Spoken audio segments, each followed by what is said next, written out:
ഇന്നും.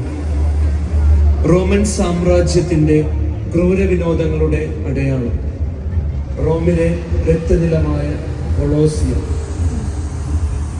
മനുഷ്യനും വന്യമൃഗങ്ങളുമായി ഏറ്റുമുട്ടുന്ന ശക്തിയുടെ പരീക്ഷണശാല.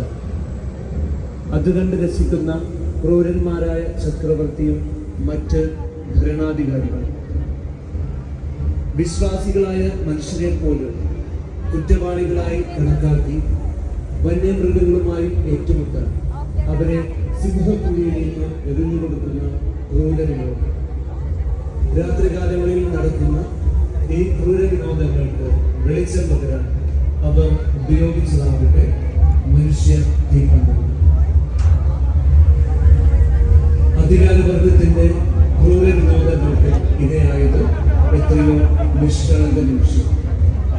ജാതിമത വർണ്ണ